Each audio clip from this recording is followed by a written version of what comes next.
तो अब हम बात करने वाले हैं एक्रोसोमल रिएक्शन के बारे में। तो एक्रोसोमल रिएक्शन क्या होता है?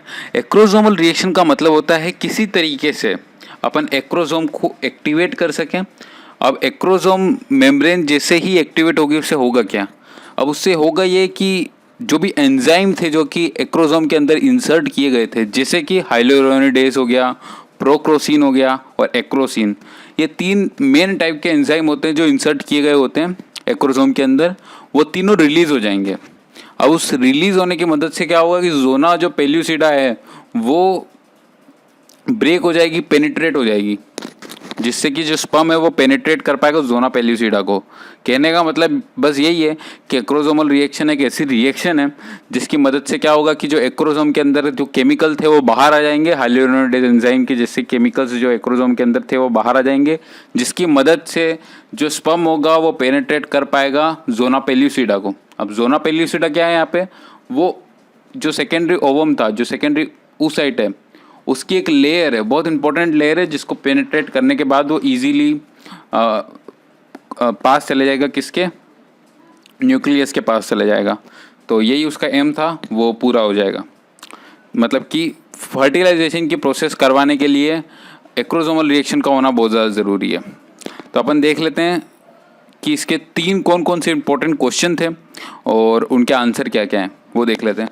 तो जोना पेल्यूसिडा को ब्रेक करने के लिए कौन कौन से एंजाइम यूज़ में आते हैं? मतलब कि एक्रोसोम के पास ऐसे कौन कौन से एंजाइम होते हैं जिसकी मदद से जोना पेल्यूसिडा वो ब्रेक हो जाता है? तो पहला है हाइलोरोनिडेज, दूसरा है प्रोक्रोसिन और तीसरा है एक्रोसिन। ये तीन एंजाइम में बहुत इंपॉर्टेंट रोल है जोना पेल्यूसिडा को ब्रेक करने में। तो फर्स्ट क्वेश्चन यही बन गया, जोना पेल्यूसिडा किस एंजाइम के थ्रू ब्रेक होती है। तो अपन इवेंट देख लेते हैं कि इवेंट में एक्चुअली में होता क्या है। अब जैसे ही क्या होता है कि जो स्पर्म होता है वो कोरोना रेडिएटा, जो कि एक मिससेलेनियस लेयर है, इसको इजीली वो क्रॉस करता हुआ आ जाता है जोना पेल्यूसिडा के पास। तो अब जोना पेल्यूसिडा के जैसे ही वो पास आता है तो वो ZP3 नाम के प्रोटीन से बाइंड हो जाता है। अब जैसे ही वो ZP3 के साइड बाइंड होता है तो एक्रोसोमल रिएक्शन शुरू हो जाती है। अब एक्रोसोमल रिएक्शन का मतलब क्या होता है यहाँ पे कि जो एक्रोसोमल मेम्ब्रेन थी, आउटर एक्रोसोमल मेम्ब्रेन थी, वो फ्यूज हो जाती है प्लाज्मा मेम्ब्रेन से। और उनको स्ट्रक्चर पता होना चाहिए जो स्पर्मेटोजोन है उसका। अगर वो नहीं पता तो आप ऊपर आई बटन में क्लिक करके जाकर देख सकते हैं कि कहाँ पे ये दोनों लेयर कहाँ होती है। तो बेसिक बात यही है कि जैसे ही वो ZP3 के साथ बाइंड हो जाता है तो ये जो दोनों लेयर है, प्लाज्मा मेम्ब्रेन और आउटर एक्रोसोमल मेम्ब्रेन, वो दोनों फ्यूज हो जाती हैं। अब इन दोनों के फ्यूज होने की वजह से क्या होता है कि अंदर के जितने भी एंजाइम थे वो सारे के सारे बाहर आ जाते हैं। तो अब इसी को अपन एक्रोसोमल रिएक्शन बोलते हैं। अब जैसे ही ये एक्रोसोमल रिएक्शन शुरू हो जाती है, एंजाइम जैसे ही बाहर आया, अब जोना पेल्यूसिडा ब्रेक होना शुरू हुई और जैसे ही जोना पेल्यूसिडा को स्पर्म ने पेनिट्रेट कर दिया तो अब क्या होता है, जो स्पर्म है वो ZP2 नाम के प्रोटीन के साथ बाइंड हो जाता है। अब इसकी वजह से क्या होता है यहाँ पे कि उल्लेमा ब्लॉक बन जाता है, जहाँ से वो आया था वो रास्ता ब्लॉक हो जाता है कैल्शियम की मदद से। तो वो जैसे ही वो ब्लॉक हो जाता है, इस प्रोसेस को अपन उल्लेमा ब्लॉक बोलते हैं, जिसको जोना रिएक्शन भी अपन बोल सकते हैं। तो अब उसकी मदद से क्या होता है कि वो फ्यूज हो जाता है oocyte के साथ। अब ZP2 भी रिलीज हो गया, अब वो फ्यूज हो जाता है oocyte के साथ। अब जो होता है वो दोनों ऐड हो जाते हैं, गेमिट फ्यूजन हो जाता है।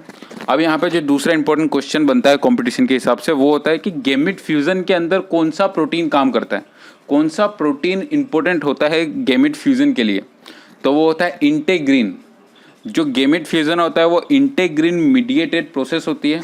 इंटेग्रीन बहुत इंपॉर्टेंट होता है किस चीज़ के लिए? गेमिट फ्यूजन के लिए। तो दूसरा इंपॉर्टेंट क्वेश्चन हो गया यहाँ पे। अब क्या होता है कि अपन ने पढ़ा था oocyte का, जब अपन ने स्ट्रक्चर देखा था कि जो न्यूक्लियस होता है वो सेंटर में नहीं होता है। अब जैसे ही स्पर्म आया है तो वो भी सेंटर में थोड़ी ऐड हुआ है, वो भी साइड में ही ऐड हुआ है न्यूक्लियस के साथ। तो अब उसको सेंटर में जाने में कितना टाइम लगेगा? गेमिट फ्यूजन होने के बाद न्यूक्लियस को सेंटर में जाने में कितना टाइम लगेगा? तो ये है तीसरा क्वेश्चन। वो 3 से 6 घंटे लगते हैं। अगर जैसे ही क्या होता है कि गेमेट फ्यूजन हो गया, जो कि एक इंटेग्रिन मीडिएटेड प्रोसेस है, तो उसको 3 से 6 घंटे लगेंगे सेंटर में जाने के लिए। तो वहाँ से जा कर के अपना वो मोरूला वगैरह स्टेज शुरू हो जाएगा, मतलब एम्ब्रियोलॉजी अब शुरू हो जाएगी यहाँ से। तो अब जो नेक्स्ट लेक्चर होने वाला है वो ओव्यूलेशन के ऊपर होने वाला है और उसके बाद अपन एम्ब्रियोलॉजी शुरू करने वाले हैं। तो आज के लिए इतना ही, और ये तीनों क्वेश्चन बहुत इंपॉर्टेंट थे। तो चलो अब नेक्स्ट लेक्चर में मिलेंगे।